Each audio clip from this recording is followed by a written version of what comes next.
homage to Shakyamuni Buddha, homage to Manjushri, symbol wisdom, homage to the kind lineage masters, the subtle Dharma, difficult to find in eons. See, hear, receive. May I grasp the true meaning of the Tathagata, to liberate all sentient beings, arouse the unsurpassed and supreme bodhicitta. Let us continue to study these extremely profound teachings, which are considered very deep in the Tibetan tradition. The words of my perfect teacher, Preliminary Practices of the Longshen Nine Take Great Perfection. This teaching is divided into the section on how to carefully listen to the Dharma, the actual detailed content, and the concluding meaning. It is explained from three aspects. Among them, in the section on how to listen to the Dharma, there are intention and conduct. The intention was explained earlier. And now, at this point, we will proceed to discuss conduct. Here, conduct is specifically divided into two aspects: behaviors to be abandoned and behaviors to be adopted. Of course, conduct is not limited to physical and verbal actions in daily life. That is to say, certain motivations in the mind are also included. Conduct means body, speech, mind. The behaviors to be adopted are explained in three aspects, relying on the four contemplations, possessing the six perfections and maintaining proper conduct. They are explained in three main aspects, starting with the very first, relying on the four contemplations. There are certain behaviors we must not engage in when listening to the Dharma. Previously, we already discussed the three faults, 6 stains, and 5 failures to uphold. These points are very crucial. Everyone must carefully eliminate these during the process of listening to and practicing the Dharma. If we can completely and thoroughly eliminate all of these faults, difficulties, and obstacles, then our practice in the end will truly be successful. Because the challenging and adverse conditions encountered during the path of practice will have already been cut off, these are the behaviors to be abandoned, as mentioned earlier. Among the behaviors to be adopted today, the first is the four contemplations. The four contemplations, as stated in the Avatamsaka Sutra: good man, you should regard yourself as a patient. See the Dharma as medicine, see the spiritual teacher as a skilled physician, and see diligent practice as treating the illness. This is what is called the four contemplations. The literal meaning of this phrase is actually very simple and straightforward. In our usual process of seeking the Dharma, we cannot separate ourselves from the four contemplations. First of all, the first thing is essentially to regard yourself, in this context, as a patient. The karma and afflictions accumulated since beginningless time have entangled our mental continuum. In this way, we are truly and indeed deeply pitiable, almost as if we were patients with a grave and incurable illness. We should always truly see ourselves as patients. Then we should truly regard the wondrous Dharma as the most marvelous and effective medicine. Because after you fall ill, if you do not take any medicine, it is truly impossible to recover. So we should view the Buddha's teachings as a marvelous medicine. Next, the virtuous teacher from whom we seek the Dharma should be considered to be such as a skilled physician, a very renowned doctor with exceptional medical skills, who right here and now in front of us has the necessary means and resources to cure our illness. Our own dedicated and diligent practice is indeed the process of undergoing treatment. These are the four contemplations. These four contemplations are mainly discussed in the Avatamsaka Sutra. In the Treasury of Wish-Fulfilling Jewels, the scriptural evidence from the Ten Dharmas Sutra is also cited. It also discusses in detail how one should contemplate during the process of learning. Furthermore, it elaborates on many such methods of contemplation. Additionally, in the Treasury of Pith Instructions, it is also thoroughly explained in detail as follows, that there are 6 contemplations to be maintained in the process of relying on a virtuous teacher. For example, regarding the virtuous teacher, sometimes one should view them as a wise caravan leader, a skilled boatman, a noble king, or a steadfast protector. Using different analogies, 6 types of contemplations are described in detail. I remember that in the Stages of the Path to Enlightenment, Lamrim Chenmo, a well-known Buddhist text by the great Master Tsongkhapa. Master Tsongkhapa spoke about 6 contemplations. The first 4 contemplations are likely those from the Avatamsaka Sutra. Later, there is one called regarding the virtuous friend as abiding like the Tathagata, and another called regarding the Dharma as abiding long in the world. there may be these two contemplations. In this current age of the Dharma's decline, the true Dharma is transmitted through the careful guidance of spiritual teachers. When we encounter a spiritual teacher, we should see it as meeting the Buddha himself. This is how it should be understood. For such teachings to remain long in the world, one must thoroughly understand the principles of the Dharma. Through listening, contemplation, and practice, we should ensure that the Buddha's teachings endure in the world.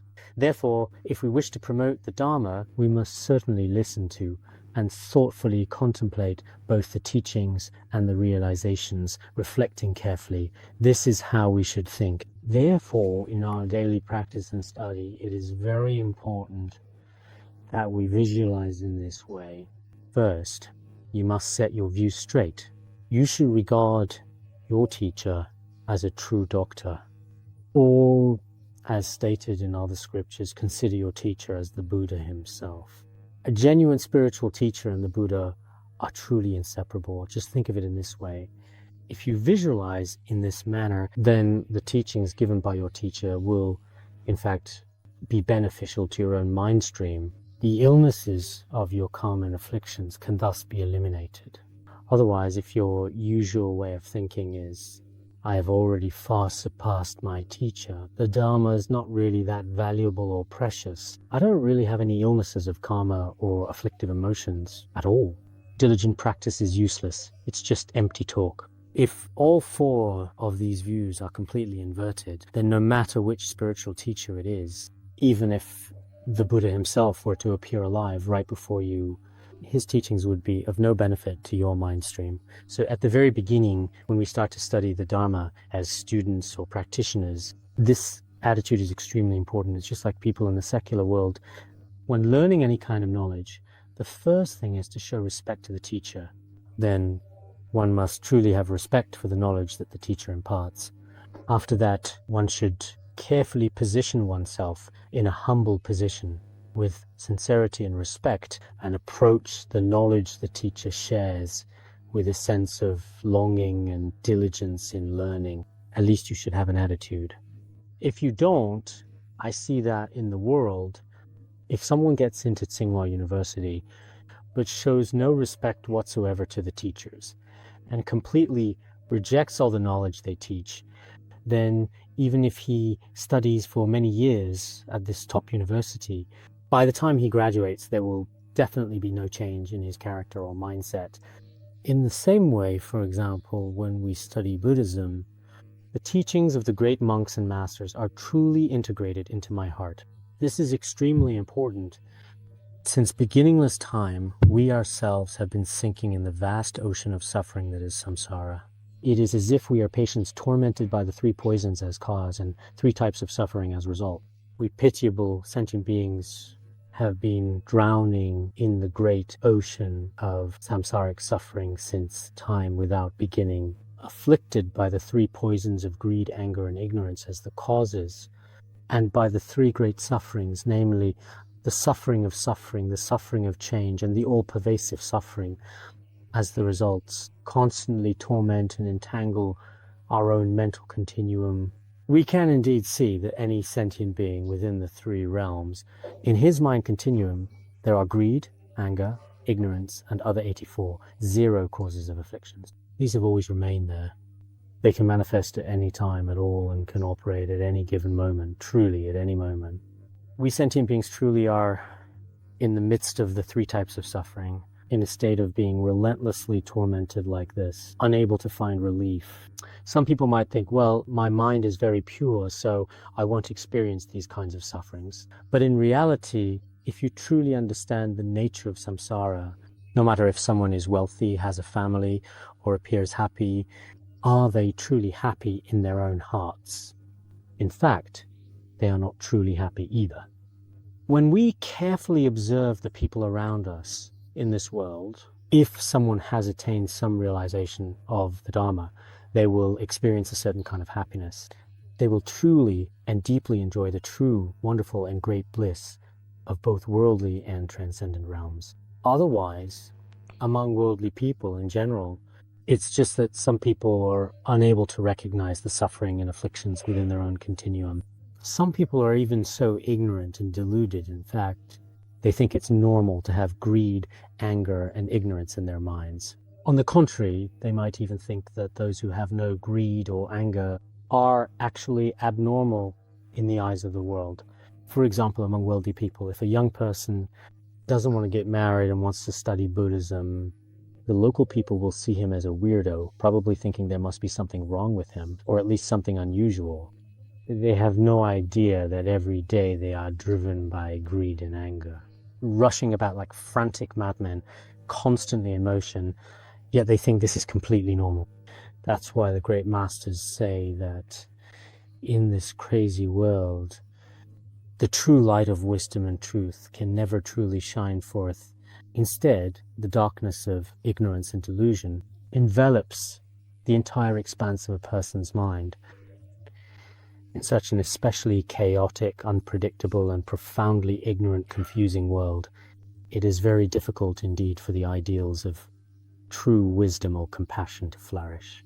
Therefore, what we need to consider here is that, first and foremost, we must recognize that we are indeed terribly afflicted patients. For example, if a patient is gravely and seriously ill and sincerely and deeply wishes to be free from suffering and to find true happiness, a patient with a very serious illness who wants to recover and be happy must rely on a skilled doctor and follow the doctor's instructions, taking the prescribed medicine at the right times and in the right amounts. This is something that should be clear to everyone in the world.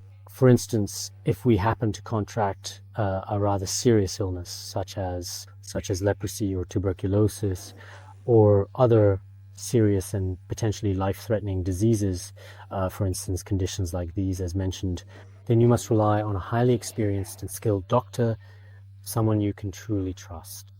People often say that one will travel far and wide, seeking doctors everywhere. And you must follow the advice of the doctor, one who has clinical experience, great wisdom, and a compassionate heart, and heed the instructions of such a doctor, taking the medicine exactly at the right times and in the right amounts as prescribed. Only in this way and only then can there truly be a real chance for complete liberation from the grip of the illness. In the same way, we must rely on a teacher who possesses the qualities of a true master, just like a skilled doctor. We must carefully follow the teacher's instructions 100% and take the wondrous medicine of the true Dharma. Only then can we end suffering caused by karma and afflictions. As mentioned earlier, in the world, when we fall ill, we indeed need to, in general, look for and consult with a doctor. This simply refers to the illnesses of our physical body, which everyone understands. For physical illnesses, especially serious or chronic ones, countless people go to major hospitals to begin treatment. Usually, when we go to the big cities, such as Shanghai, Beijing, or Chengdu, if you go to a major hospital, every day tens of thousands of people come and go. What is their purpose? Each person has a different illness. They are there actively seeking out qualified doctors and asking highly knowledgeable experts for diagnoses and consultations. I felt this. When you actually go to a major hospital, you realize how truly pitiable sentient beings are. The suffering of birth, aging, sickness, and death Buddha spoke of is real. When you see so many people, some are young, some are old, some are children, as long as someone has a physical illness, they go there for treatment. Everyone may seek out doctors with the best medical ethics, doctors who truly have the ability to treat illnesses, diagnose and prescribe medicine. Such treatment can be provided. In the same way, we sentient beings have also since beginningless time been in samsara and have gradually developed severe illnesses, such as mental disorders, in our minds over time, but sometimes we may not even realize it ourselves. People in this decline age have already been afflicted by especially severe diseases of karma and afflictions. Karma and afflictions have continuously entangled our mental continuum, but we ourselves are not aware of this. So in most cases, these patients must rely on a teacher of exoteric and esoteric traditions, a teacher who is like a skilled physician Moreover, it is not enough to just rely on a teacher. The teacher must also transmit instructions to you. After receiving these instructions, you must follow them 100%. Whatever the teacher says, you should begin to do accordingly. The teacher will certainly expound the sublime Dharma in a proper and authentic way, and you yourself should also practice truthfully and with sincerity. Only in this way, just as stated in the teachings of Longchen Rabjam, relying on the teacher and the three kinds of joy, can the illnesses within your own mind stream, such as mental illnesses and conditions, have a chance to be cured. In this regard, many people should also frequently make such aspirations in their hearts. If in your lifetime you have the opportunity to rely on some Dharma teachers, then you must do your utmost to bring them joy. Moreover, you should practice all the teachings given by the Guru in accordance with the Dharma. Some gurus do indeed, in fact, use different sets of instructions to tame their disciples. They should expound the authentic teachings of both the Sutra and Tantra traditions. Then, you yourself should practice them properly and sincerely. Of course, there are few gurus who, through various other means, as seen in the biographies of Milarepa and Naropa, for example, notably, some gurus often use various skillful means to guide their disciples. Such cases do exist, but even then, one should rely on the guru with a pure mind.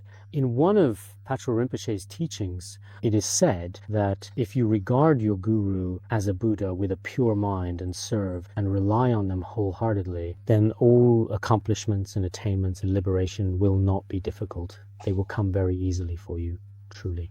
Therefore, when relying on a guru, ordinary people's discursive thoughts are manifold. Sometimes the guru is truly an extraordinary master, a great bodhisattva, but at that time people may not always necessarily see them, for example, as a true Buddha or a fully realized being.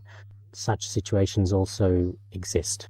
Therefore, in our daily lives, whatever the guru says, we should definitely regard it as a teaching. This is indeed very important. I've mentioned this to you before, haven't I? I read Tukenba's biography. In Tukenba's biography, it is said, at the very beginning, during his studies, his life was very impoverished. Even having 3 meals a day was simply a problem for him on a daily basis.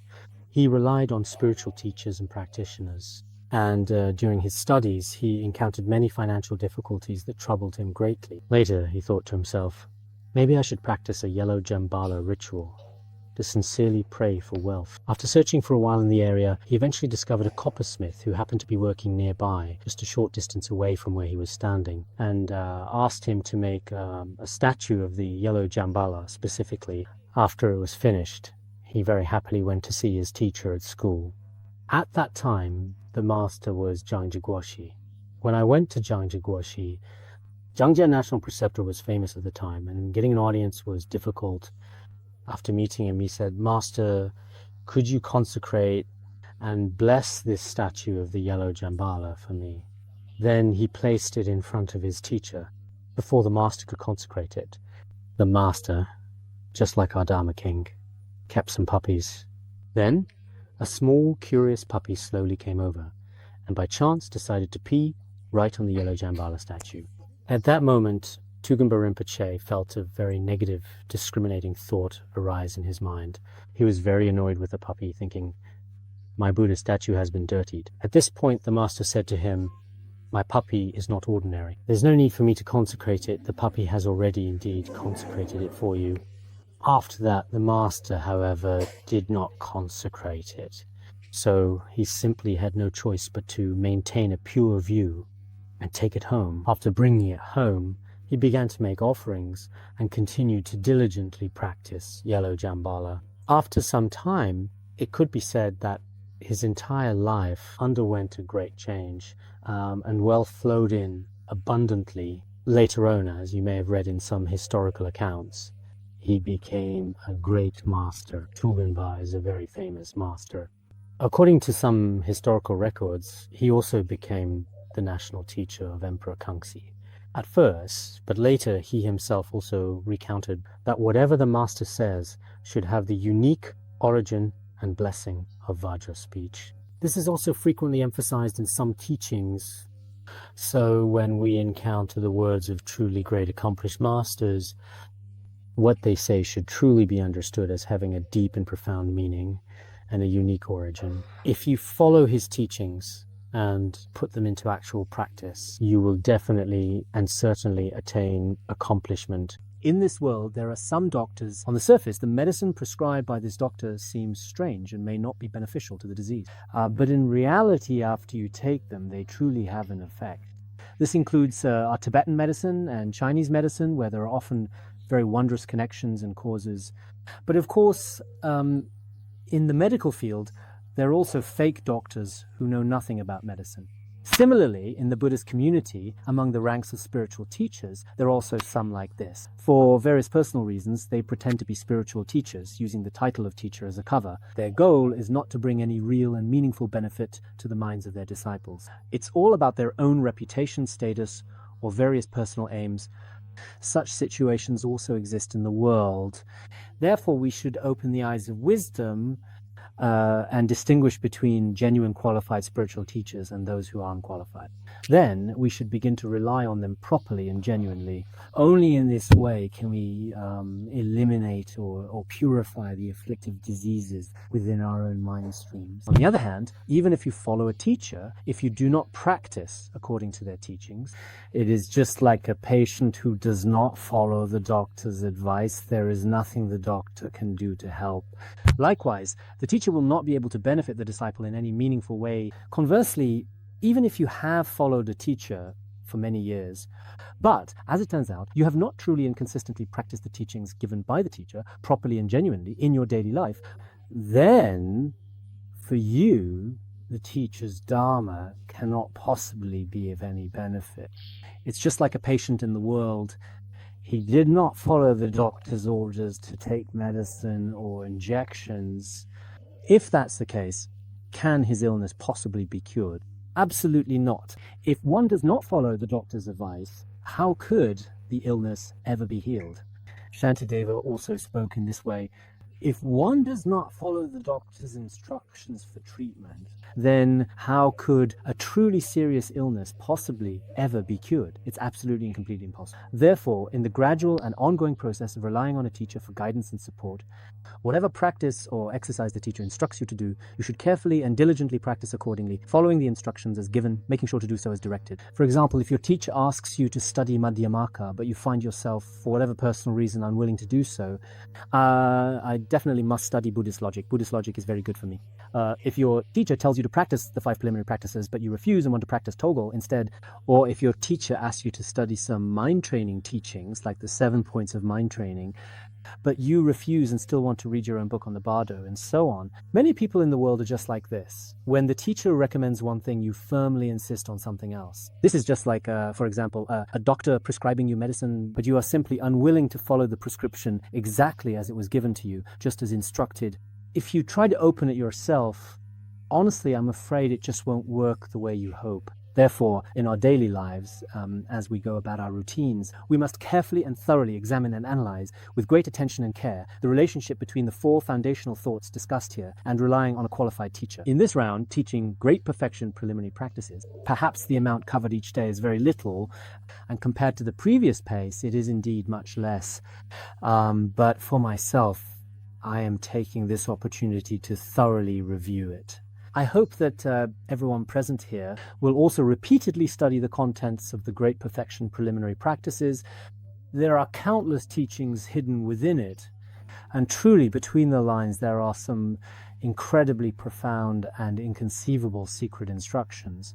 If we can truly unearth these secrets and put them into practice in our daily lives, each and every day, making a real difference for ourselves, you can be completely confident that they will definitely bring you tremendous benefit, offering you significant positive.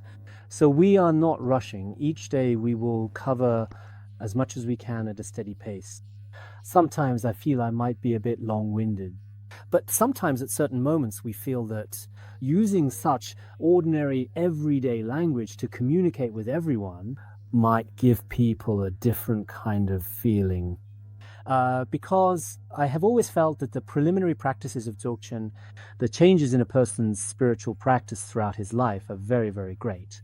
Many people say that the Bodhisattva's way of life has truly brought them great and meaningful change, especially in their lives. But personally, for me, I think the preliminary practices of Dzogchen far surpass the Bodhisattva's way of life. Whether it's the transformation throughout one's life, although I'm not doing well in my studies, I'm doing poorly and feel very ashamed. And honestly, saying something like this in front of others is truly, genuinely quite inappropriate, even rather improper, But among all the profound and meaningful teachings I have encountered throughout the course of my life, my faith in the preliminary practices of Dzogchen is, without any question, extremely strong. So no matter what, absolutely, under any circumstances at all, there may be just some repetition here and there.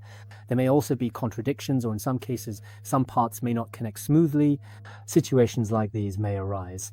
But no matter what, in the process of practicing, the unique faith or special feeling I have toward this teaching can be expressed through words. As you may already know, I think many Dharma friends here also repeatedly read the Vajra words of Patrul Rinpoche. As for how you personally receive these Vajra words in your own direct personal experience, truly, not to mention other teachings, just speaking of the four thoughts at the beginning, the content of the four thoughts that we are discussing today, if we truly and earnestly explore, contemplate, and practice them, at this point, it means that the main direction for our spiritual practice in this lifetime has already been clearly set. This established direction will now serve as our guiding principle, shaping the way. It is extremely meaningful, and it is also stated here that if we do not practice the sublime Dharma, which is like a precious medicine, then it is like a patient who, although has countless wonderful and effective medicines and prescriptions all by his pillow, never actually takes the prescribed medicine himself at all, and thus, as a result, it does absolutely nothing to cure his illness.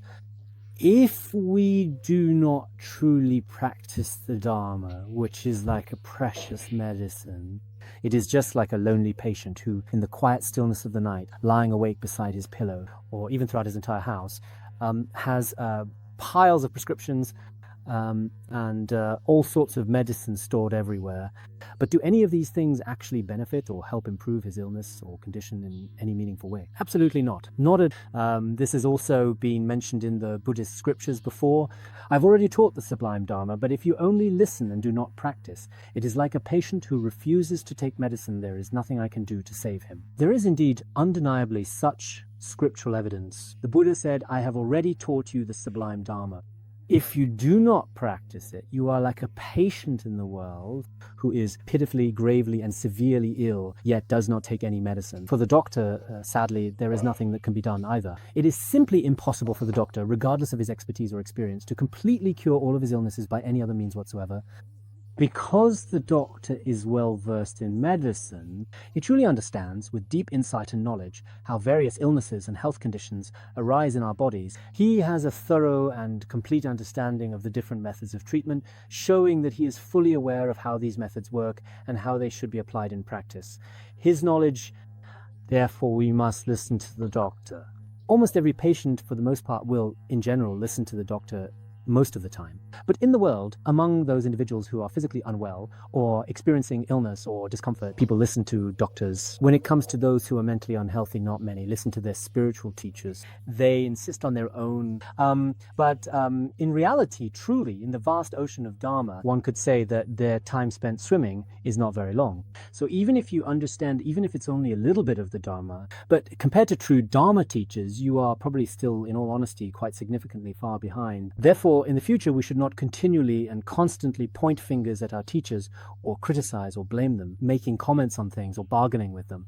This is not really necessary at this point. Right now, if your teacher is truly a qualified Dharma teacher, he will definitely consider the most important aspects of your entire spiritual practice. So whatever he tells you, you should definitely follow accordingly.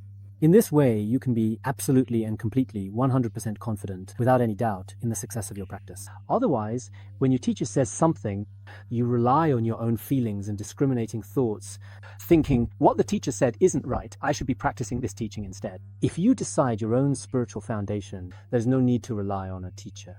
It's like a patient who, even though the doctor prescribes a certain medicine, but this is not right, I need to prescribe medicine myself. Prescribing your own medicine, no need to come to this hospital. You'd probably really be better off going to another hospital. So in reality, a place for studying Buddhism I think it's just like a big hospital in the secular world. A Buddhist institute is a hospital.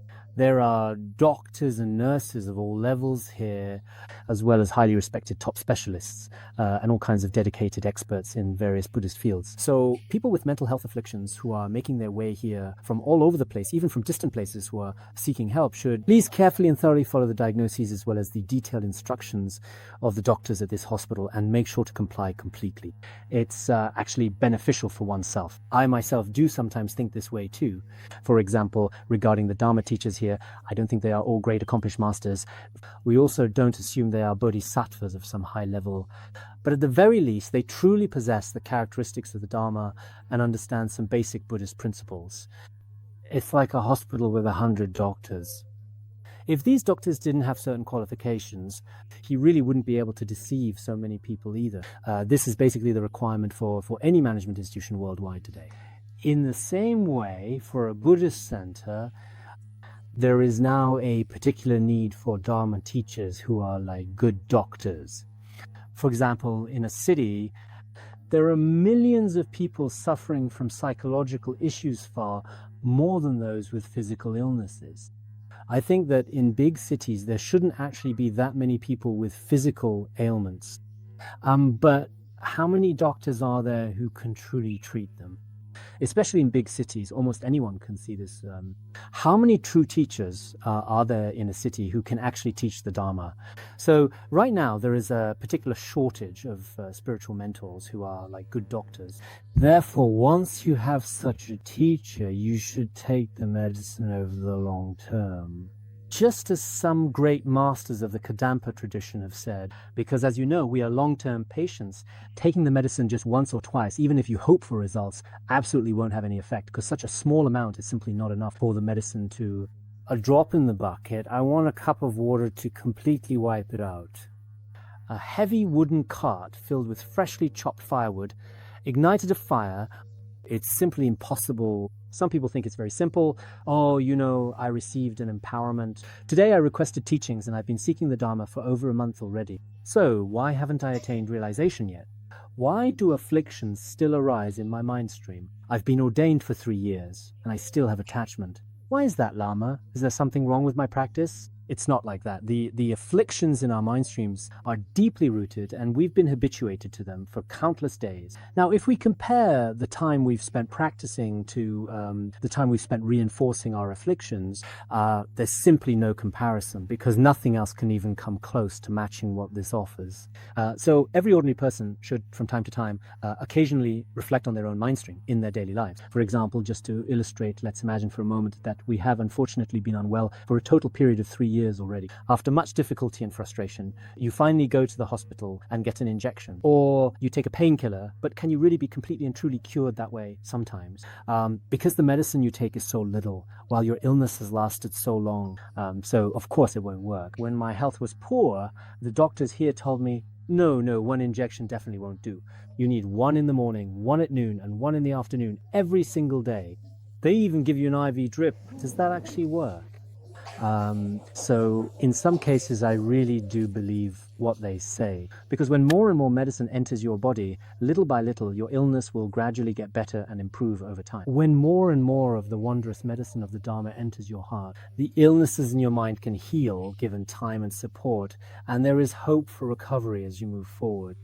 Otherwise, people in the world today treat the Dharma like a simple painkiller, as if you were simply just listening to only 1 or 2 lectures. You know, perhaps I really should perhaps solve all my troubles, or in front of a master, I receive an empowering empowerment, and the master blesses me with a personal letter or a ritual. After receiving the blessing, I immediately become enlightened. When I enter master's room, I am ordinary person. When I went out, I was a bodhisattva. I thought very simply, but sometimes we need to realize if we haven't been drinking the nectar of Buddhism over a long period, it may not take effect, at least not so quickly or immediately, especially in your case. Therefore, the teachings we receive must be practiced. Patrul Rinpoche also said, if there is no practice, then what use are all these scriptures and teachings? So for the teachings we have received over the years, we should always carefully and thoroughly reflect on ourselves. If we habitually think this way, then the teachings we receive will often be beneficial to our spiritual continuum. Nowadays, many people, in fact, think, as long as I pray for the Master's compassionate attention, I will have great hope. As if, even after accumulating significant negative karma, one does not need to experience the consequences. And simply relying on the Master's compassion, one can, just like throwing a stone, projecting yourself into a pure realm. Many people think this way, especially in this degenerate age. Indeed, such phenomena are quite common now. They pray to the Master, asking for constant compassionate care.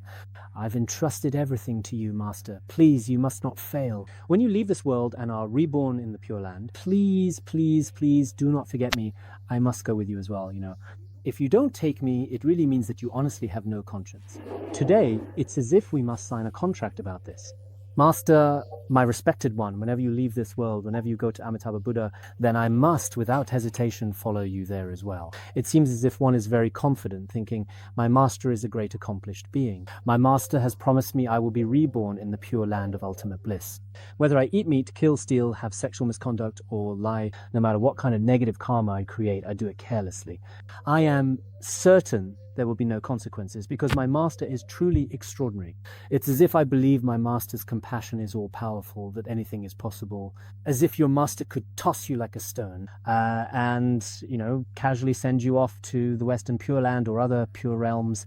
In fact, it should be noted that this kind of thinking, as some might assume, is also not, because a Master who possesses the qualities of the Dharma definitely has compassion. However, relying solely on the Master's compassion, it is quite difficult to liberate all sentient beings. In 3,000 Great Thousand Worlds, the Buddhas of the three times possess truly great wisdom and deeply great compassion and great power.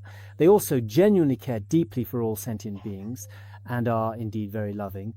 Yet even the Buddha cannot simply toss all sentient beings into pure realms, not in any way, nor at will, regardless of his boundless compassion and wisdom. When the Buddha was in the world, there were so many sentient beings who did not believe in Buddhism. Did the Buddha not feel compassion for them? Did care for them with deep compassion and kindness. Therefore, as stated in the scriptures and treatises of the past, the negative karma of sentient beings, which has been accumulated over time, cannot simply be washed away with water. It is not something that can just be cleansed so easily. The suffering of sentient beings cannot be removed by the Buddha's hand, nor can the Buddha's wisdom be transferred directly into sentient beings. So what is the only method available to the Buddha? It is in essence to teach others the pure and truly peaceful Dharma with compassion. Only after sentient beings understand cause and effect and what to adopt or abandon can they have hope for liberation. Ornament of clear realization. Right at the very beginning, it specifically talks about the many profound and significant merits of prajna wisdom and how sincerely paying homage to prajna is indeed the true cause for the Four Noble Ones. This has already been explained at that point. What is the purpose of the Buddha's attainment? It is to turn the wheel of Dharma. The Buddha also benefits sentient beings by turning the wheel of Dharma. Apart from this, the Buddha cannot possibly pull each and every being into the Pure Land one by one. There's simply no way to do that. The only way the Buddha can indeed bring about the true liberation of all sentient beings is, in fact, by turning the profound wheel of Dharma in this world. Discussing final chapter of Ornament of Clear Realization, we talked about Buddha's activities. The Buddha's activities are also carried out in various ways through teaching the Dharma. After the Dharma is taught, some people gain the basis for the path, some attain the path itself, and some successfully achieve the result in the end through the path. So the Buddha's three types of activities are also related to teaching and expounding the Dharma. Therefore, as it is stated here, there is certainly a kind of reliance on the Guru, or if you have devout, respectful attitude toward the Guru, that's very good. A patient's words to a doctor are not respectful at all, then the doctor-prescribed medicine can't benefit you. But if you are 100% completely like this, I don't need medicine or injections. Anyway, doctor, I'm completely and entirely relying on you. Please help cure my illness, but you don't take the medicine. And if this doctor doesn't have a very good temper and won't let you stay by his side, if you don't take the medicine, what can I do? The only thing I can do is give you the medicine. And after you take it yourself, right now, all I can do is diagnose and give you the medicine. After that, you need to take it properly yourself. If you carefully follow my detailed instructions, then you will have a real chance to gradually and truly get better. Otherwise, if you don't take the medicine, how can you stay by my side? It should be something like this. So sometimes the reason why some people have too much faith in their guru is that no matter what happens, some will say, it's fine, my guru is always blessing me. I don't even need to take absolutely good care of my wallet. My guru will bless me. But that's not necessarily the case. The guru's own wallet often gets lost or stolen. So sometimes seeing the guru as the source of blessings in this regard may not be reasonable either. Indeed, I sometimes think that true compassion from a guru does exist. But it is important that we take the time to truly and carefully observe the compassion shown by our guru, making sure in which aspects is it called guru's compassion. It should also mention this here, but in reality, what is called the guru's compassion is to guide disciples with a compassionate heart to expound teachings and principles of adopting and abandoning, and in accordance with the Buddha's teachings, reveal the supreme path to liberation. Apart from this, there is no greater or more exceptional compassion. This is what the guru's compassion truly is. Nowadays, many people have a different idea of guru compassion. They don't always see it as compassion because the guru gives teachings. For example, I might transmit a very profound teaching to you, and you might say, Guru, it's fine for you to give me teachings, but could you please be compassionate and maybe call me a bit more often? Guru, could you please kindly be compassionate and go on a pilgrimage to the sacred and revered mountain with me? If you don't mind, could we perhaps have a meal together? You as a guru are not compassionate. They often have meals together with me quite frequently.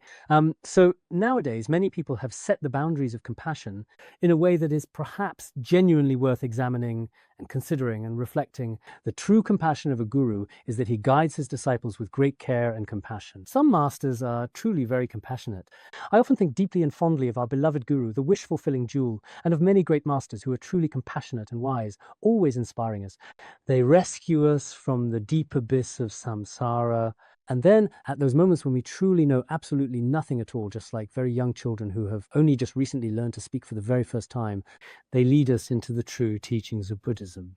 When I think of this, I realize that the compassion of a true guru far surpasses all the so-called compassion of parents or loved ones in this world. That kind of compassion from parents and loved ones is only temporary for us. For example, our parents treat us very well, but what they do is teach us how to walk, how to eat, how to dress, and impart to us only some very basic knowledge. Beyond that, they do not in fact communicate or pass on any additional or greater truths to us. The suffering I endure as I drift through the endless cycles of samsara is something my parents have never thought to resolve.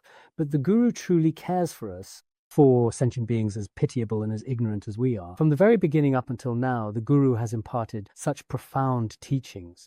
As a result, we have come to understand some principles of karma and making choices between right and wrong.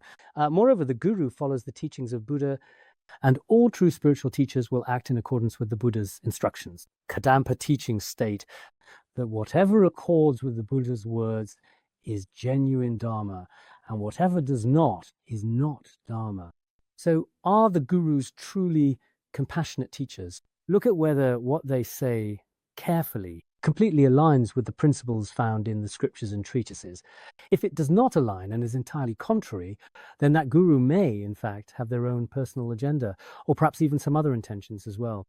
Therefore, teaching us the Dharma in accordance with the authentic and original Buddhist scriptures, this is the compassion of the guru. Apart from this, no other form of the guru's compassion exists. In the process of relying on a qualified spiritual teacher, truly for other kinds of reliance, of course, you can indeed do as you yourself wish.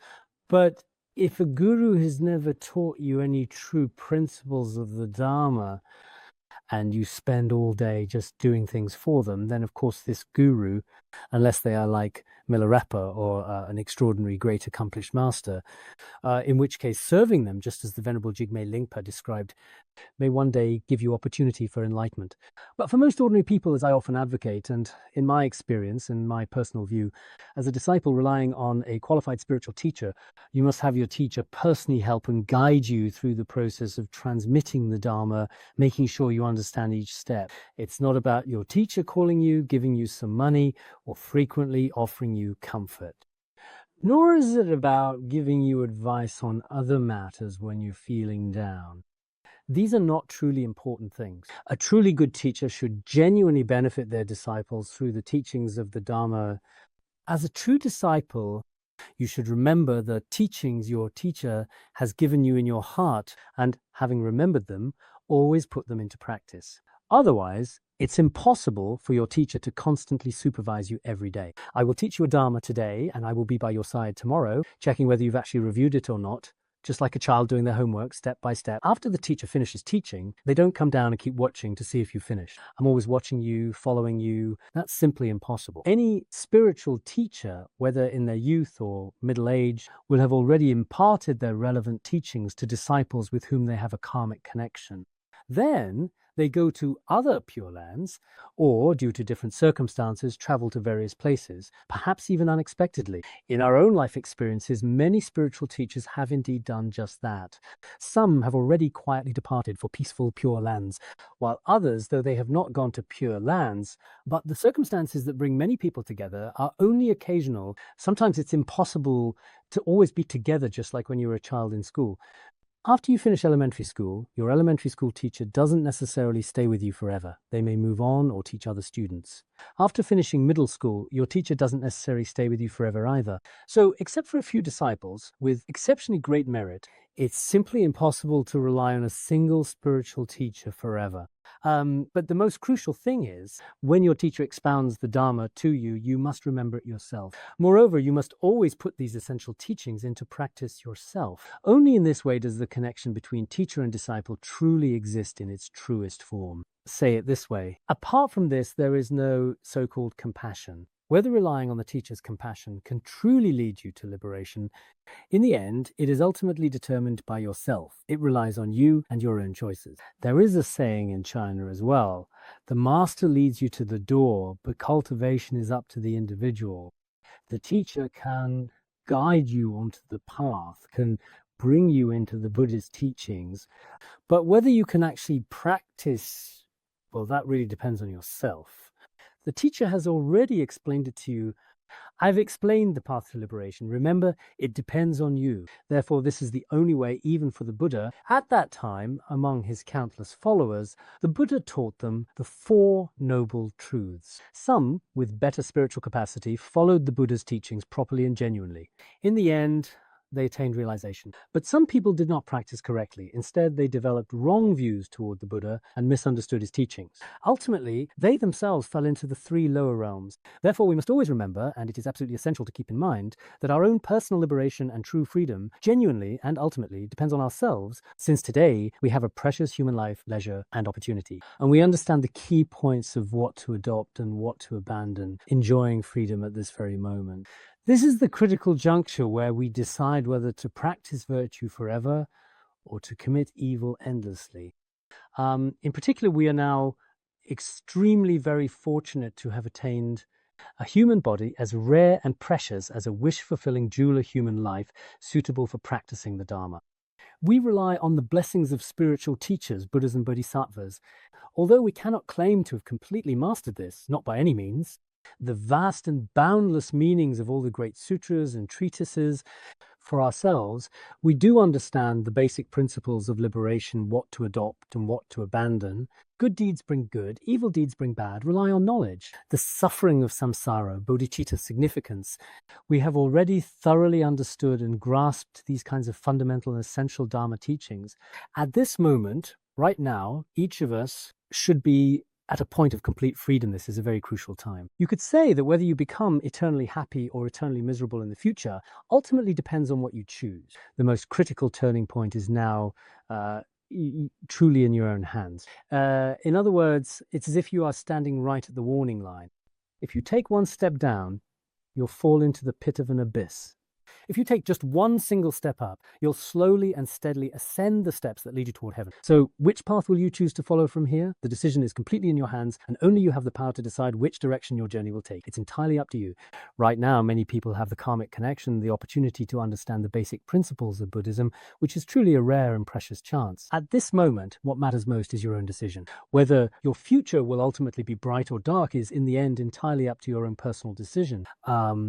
I see that some people truly choose a profoundly meaningful path for themselves, and this is extremely wise.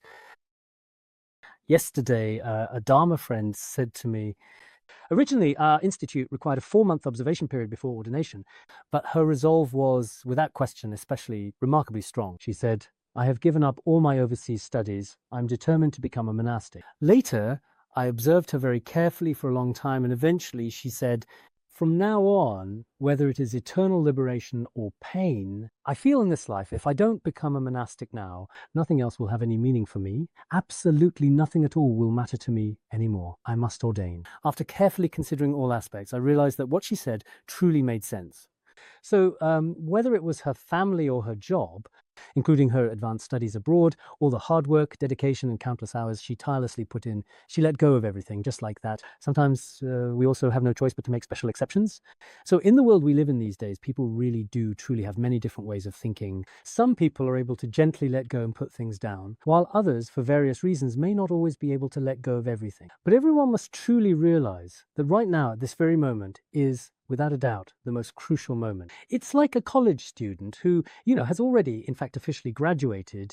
Now you have to fill out forms. Which company you ultimately choose to go to really depends entirely on yourself and your own personal preferences. In the same way, we now have such a truly rare and absolutely incredibly precious opportunity. We have already heard the Dharma, and we have also obtained a human body. If we practice good deeds now, in the future we will be reborn in good realms or attain rebirth in the Pure Land and so on.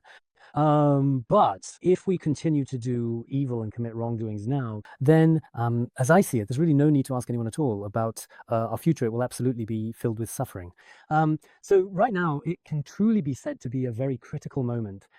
Therefore, we must follow the Guru's teachings without any deviation. We should practice diligently and clearly distinguish the boundary between samsara and nirvana.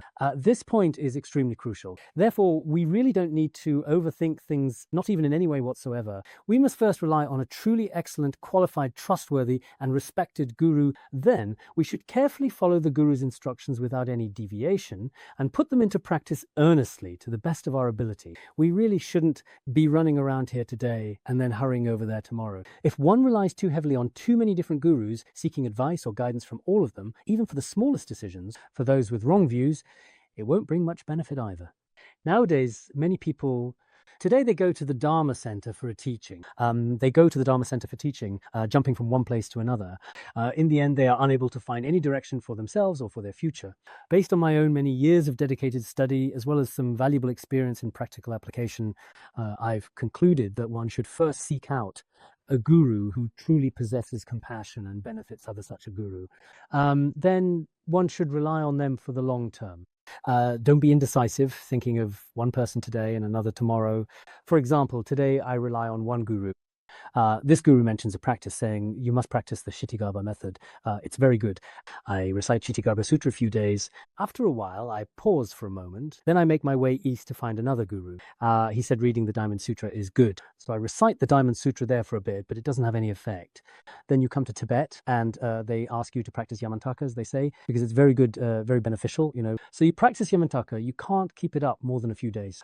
Some people throughout their lives have practiced many, many different methods. They abandon one guru, then follow another guru. Then they abandon the guru, find another one, repeating this over and over again. In the end, they simply can't find any focus themselves. First of all, the Buddhist scriptures and treatises all require that you must carefully examine a spiritual teacher. After you have carefully and thoughtfully observed them, perhaps quietly and with patience, and as time gradually goes on, experience trusting Dharma King wish-fulfilling jewel. As you may already be aware, there are many remarkable spiritual teachers in our area. To be perfectly clear, I have no incorrect or misguided views about them. I truly believe that they are all genuinely and exceptionally outstanding individuals, but I feel that the Dharma I am practicing is already sufficient. Before relying on my current guru, I had followed some other teachers. Apart from that, over all these years, I feel that what I have is already enough, that it is enough. I always look carefully to see whether I can actually practice this Dharma myself, personally, in my own experience. If I find that I can, then that should truly be enough for me. So if you practice in this way over the long term, you definitely won't fall into the lower realms. It is also stated in the Durga Agama that if one sincerely and steadfastly practices virtue throughout the long night, it is impossible to fall into the lower realms and experience any form of negative consequences in any way whatsoever. With such scriptural evidence, if we persistently practice virtuous Dharma, There is absolutely no way we would fall into the 3 lower realms or experience negative retribution, because those who believe in karma and its effects know that whatever actions I take will in turn inevitably bring about corresponding results. So if I start now and wholeheartedly engage in virtuous actions, then there will be no chance for me to fall into the lower realms. Of course, as you might expect, as ordinary people, the power of our virtuous actions is rather weak. But if we really do our best, it should still have a positive effect. For example, as many of you gathered here today know, from early morning until late at night may have negative or discriminating thoughts or afflictions in your mind. This situation occurs. However, most of our time is spent on listening, reflecting, and practicing the Dharma. If I spend my whole life like this, dedicating myself fully, then I should truly be confident about attaining liberation. It's not as if we immediately start killing or stealing from the moment we open our eyes and just wake up in the morning. If we were doing such bad things every day, then there would be no hope for our liberation. Here, there are a few monastics who seem to lack confidence in their hearts. They wonder, will I fall into the lower realms? I have negative, discriminating thoughts daily. But in fact, there are both negative and positive discriminating thoughts. There are also some neutral states, but our actions in our daily lives do not typically involve killing or causing harm to other people or harming others every single day. Through such conduct, and by conscientiously upholding the lay precepts or monastic vows, both in daily life and in every action with mindfulness and care, we recite mantras every day. The results of such actions are, without exception, truly unfailing, and liberation is indeed certain. Truly relying on the blessings of the Guru and the 3 jewels, many people have the opportunity to practice the Dharma. Now, each of us should silently make a vow in our hearts. In this short life, I urge you, do not change your resolve again, and do not slander the Dharma or do things that go against the teachings of Buddhism. You must never do such things. You should make this vow in your heart. The power of making such vows is very strong. Therefore, on certain occasions, in fact, it really does sometimes, at times, genuinely actually seem that in this life we encountered the Dharma and a wonderful teacher. We can't say we've reached a high level of realization yet. We should still be able to live our lives in this way, just as we always have, and as we hope to continue now and into the future. In our hearts, we should truly feel at ease and genuinely joyful. This is the way we ought to approach our thoughts and our mindset. We'll stop today.